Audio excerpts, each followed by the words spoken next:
Class 5-এর প্রিয় ছাত্রছাত্রী বন্ধুরা, আজকে আমরা প্রভাতী গণিত ক্লাস 5 অনুশীলনী 1.4-এর পেজ 24 নম্বরের 2 দাগের নিচের ছকটি সম্পূর্ণ করো এই সেকশনে যে সমস্ত প্রশ্নগুলো রয়েছে সে সমস্ত প্রশ্নগুলোর ধাপে ধাপে সমাধানগুলো নিয়ে আমরা আলোচনা করব। ঠিক আছে বন্ধুরা, দেখো 1 নম্বর কোশ্চেনটিতে বলেছে 5 টাকা 20 পয়সা সমান কত পয়সা। আমরা জানি যে 1 টাকা সমান 100 পয়সা হয়, ঠিক? তাহলে 5 টাকা সমান কত হবে? 5-এর সাথে যদি 100 গুণ করি তাহলে 500 পয়সা হচ্ছে। তাহলে টাকাটাকে আমরা পয়সা কনভার্ট করে নিয়েছি, তার মানে 5 টাকার পরিবর্তে আমরা বলতে পারি 500 পয়সা যোগ 20 পয়সা সমান কত? 500-র সাথে যদি 20 যোগ করি তাহলে হচ্ছে 520। এই 520 পয়সা এটাই হচ্ছে আমাদের নির্ণীয় উত্তর। ঠিক আছে বন্ধুরা, দেখে নেব 2 নম্বর প্রশ্নটির সমাধান। 2 নম্বর অঙ্কটার ক্ষেত্রে ভাগে একটু মিস্টেক হয়ে গেছিল, তো আমি এটা কেটে সাইডে করে দিয়েছি। বলেছে 61,748 পয়সা এরকম আছে, বলছে কত টাকা কত পয়সা। আমাদের কাজ হচ্ছে প্রথমে আমরা জানি যে 1 টাকা সমান 100 পয়সা, তাই তো? আবার আমাদের টাকার পয়সা জানতে চাওয়া হয়েছে, তাই কি করছি, এই 61,748কে আমরা 100 দিয়ে ভাগ করছি। ভাগ করলে কত পাচ্ছি? ভাগফল পাচ্ছি আমরা 617। ঠিক আছে, আর ভাগশেষ পাচ্ছি 48, তার মানে 617 টাকা এটা হলো টাকা আর 48টা হচ্ছে পয়সা। তাহলে সুতরাং কত টাকা কত পয়সা বলেছিল? 617 টাকা 48 পয়সা, এটাই হচ্ছে সঠিক উত্তর। ঠিক আছে বন্ধুরা, দেখে নেব 3 নম্বর প্রশ্নটির সমাধান। 93.04 টাকা সমান কত টাকা কত পয়সা। তাহলে তোমাদের একটা কথা আমি বলে রাখি, তোমরা একটু মন দিয়ে শুনবে। দশমিকের পরে যে সংখ্যাটা হয় সেটা সবসময় পয়সা হয়, আর দশমিকের আগে যে সংখ্যাটা হয় সেটা সবসময় টাকা হয়। অর্থাৎ আমি যদি বলি 5.2, তাহলে তোমরা কি বলবে? বলবে 5 টাকা 2 পয়সা। একদমই তাই, অ্যাবসলিউটলি রাইট অ্যান্সার এটাই হবে। ঠিক তেমনি 93.04 টাকাকে আমরা কি লিখতে পারি? 93 টাকা 4 পয়সা, এটাই হলো সঠিক উত্তর। 4 নম্বরে বলেছে 48/100 টাকা সমান কত পয়সা। আমরা জানি 1 টাকা সমান 100 পয়সা, তাহলে 48/100 টাকা সমান কত হবে? 100 গুণিত 48/100, এই 100 আর এই 100 মানে লবে 100 হরে 100 কেটে গেল, তাহলে পরে কি থাকলো? 48 পয়সা, এটাই হচ্ছে সঠিক উত্তর। এরপরে 5 নম্বর অঙ্কটাতে বলেছে 8 পূর্ণ 13/100 টাকা সমান কত টাকা কত পয়সা। আমরা একটা কাজ করব, এই মিশ্র ভগ্নাংশটাকে প্রথমে আমরা অপ্রকৃত ভগ্নাংশে কনভার্ট করব। আর অপ্রকৃত ভগ্নাংশে কনভার্টের রুল হচ্ছে, মানে এই প্রথমে যে সংখ্যাটা থাকবে সেই সংখ্যাটার সাথে হর দিয়ে গুণ করে তার সঙ্গে লব যোগ করে দেব। অর্থাৎ 8 গুণিত 100 যোগ 13/100 টাকা। এবার 8-এর সাথে 100 গুণ করলে 800 হচ্ছে, যোগ 13/100। তাহলে 800-র সাথে 13 যোগ করলে কত হচ্ছে? 813/100।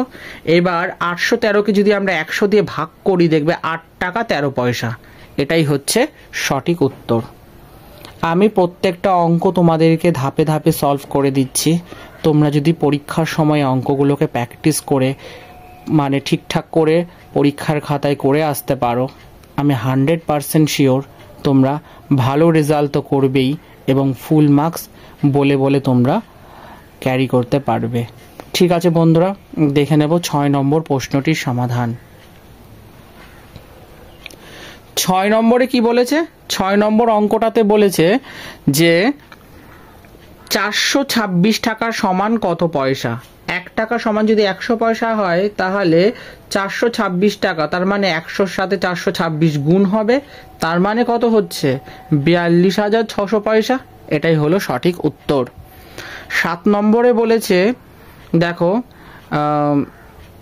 কি বলবো, এখানে 47,315.8 টাকা, ঠিক আছে, কত টাকা কত পয়সা?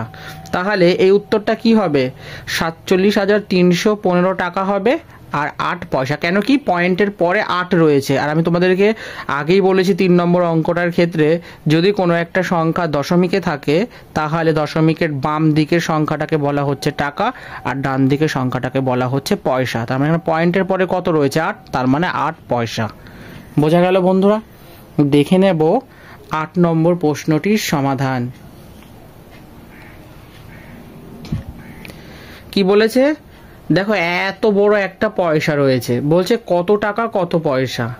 আমরা কি করছি, প্রথমে 100 দিয়ে এই এত বড় সংখ্যাটাকে ভাগ করব।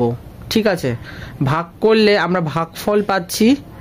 এখানে দেখো 1 একক দশক শতক হাজার, তার মানে 50,000। ঠিক আছে, 50,000 টাকা 5 পয়সা। এটাই হচ্ছে সঠিক উত্তর। দেখে নেব 9 নম্বর প্রশ্নটির সমাধান। 6,149.74 টাকা সমান কত পয়সা? 1 টাকা সমান যদি 100 পয়সা হয় তাহলে 6,149.74 টাকা সমান কত হবে? মানে এই পুরো সংখ্যাটাকে 100 দিয়ে গুণ হবে, গুণ করলে দেখবে এত বড় একটা সংখ্যা আসছে। এটাই হলো আমাদের পয়সা, মানে নির্ণয় উত্তর। আজকের লাস্ট অঙ্ক 10 নম্বর দাগ দেখে নাও। এখানে বলেছে 753.8/100 টাকা সমান কত টাকা কত পয়সা। এটা মিশ্র ভগ্নাংশে রয়েছে, আমাদের কাজ হচ্ছে অপ্রকৃত ভগ্নাংশে প্রথমে এটাকে কনভার্ট করা। তাই 753 সাথে 100 গুণ করে 8 যোগ করে দিয়েছি, এটা টাকা। এবার 753 সাথে 100 যদি গুণ করো দেখবে 75,300 হচ্ছে, যোগ 8/100। এবার তার সাথে 75,300 সাথে 8 যোগ করে দাও, দেখবে 75,308 টাকা বা 100 হচ্ছে। এবার 100 দিয়ে যখন 75,308কে ভাগ করবে দেখবে 753 টাকা 8 পয়সা হচ্ছে। এটাই হলো বন্ধুরা সঠিক উত্তর। তাহলে আজকের এই ক্লাসে এত পর্যন্ত থাক। আমরা এটা পার্ট 2 কমপ্লিট করছি। ঠিক পার্ট 3তে আমরা ক্লাস 5 প্রভাতী গণিত বইয়ের 24 নম্বর পাতার যে 3 নম্বর সেকশনটা রয়েছে, মানে আমি বলতে চাচ্ছি যোগ করো, এই অঙ্কগুলো নিয়ে আমরা পার্ট 3তে আলোচনা করব। ঠিক আছে বন্ধুরা? তাহলে আজকের সেশনটা যদি ভালো লাগে তাহলে অতি অবশ্যই একটা লাইক দিয়ে দিও। যদিও তোমাদেরকে আমি 1000 বার বলি তারপরেও তোমরা লাইক দাও না, আর তবে কিছু কিছু ফ্রেন্ডরা দেয়, খুব ভালো লাগে। আর যদি সেশনটা ভালো লাগে তাহলে একটা লাইক দিয়ে দিও বললাম।